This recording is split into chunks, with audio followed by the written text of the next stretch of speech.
Assalamualaikum warahmatullahi wabarakatuh.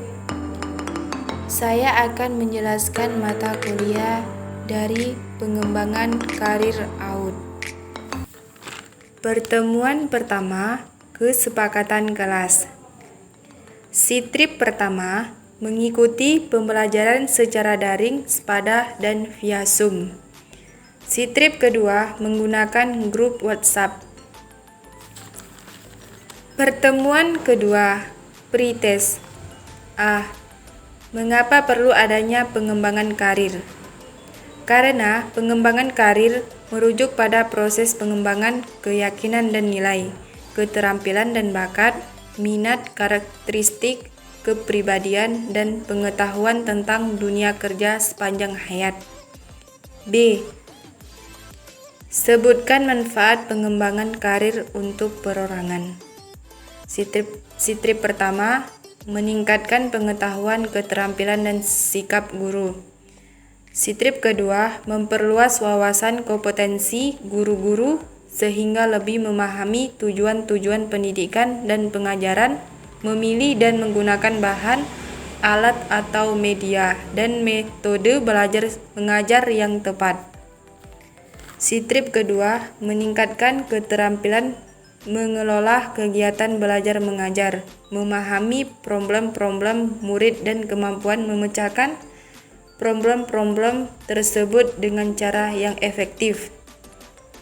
Strip ketiga, sanggup mengorganisir, membimbing, mendorong, dan menilai proses dan hasil-hasil belajar murid-murid di sekolah. C. Sebutkan manfaat pengembangan karir untuk lembaga. Strip pertama, mendukung karir setiap karyawan. Strip kedua, keterbukaan antara karyawan dan perusahaan perihal rencana karir. Strip ketiga, menyelaraskan tujuan perusahaan dan karyawan. Pertemuan ketiga, hakikat profesional. Strip pertama, makna profesional. Dalam profesi keguruan memang diperlukan keahlian khusus dan juga keseriusan di dalamnya. Sebagai seorang guru, terlebih dulu kita harus memahami seluk-beluk dari profesi yang akan kita emban. Yang perlu dilakukan seorang guru untuk dapat mengembangkan dirinya agar lebih memahami hakikat dari profesi keguruan agar menjadi seorang guru yang profesional. Strip kedua, landasan hukum. Jika dilihat secara umum, memang tak sedikit dijumpai guru-guru yang belum memahami betul posisi dan kedudukannya sebagai seorang guru. Mengapa hal tersebut bisa terjadi? Tanda tanya.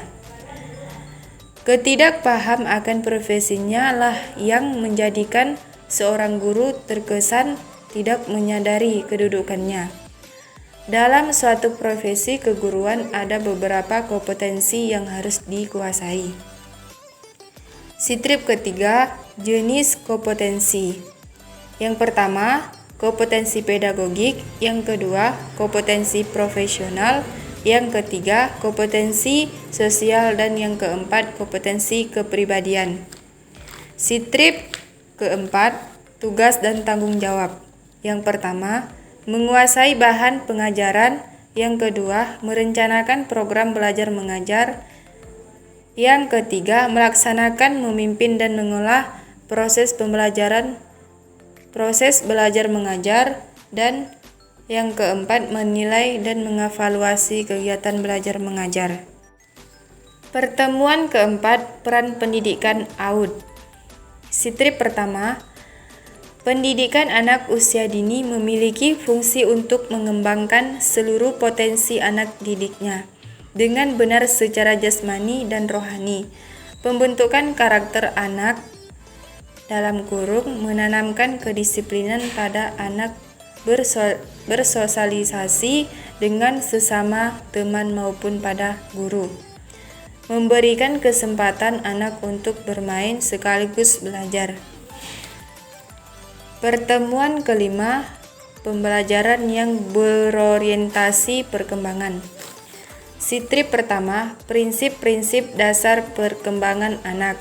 Strip kedua, dasar pemikiran dan pengertian pembelajaran yang berorientasi perkembangan. Strip ketiga, pembelajaran yang berorientasi perkembangan untuk anak usia dini. Pertemuan ke-6, kelas yang aman dan sehat bagi AUD.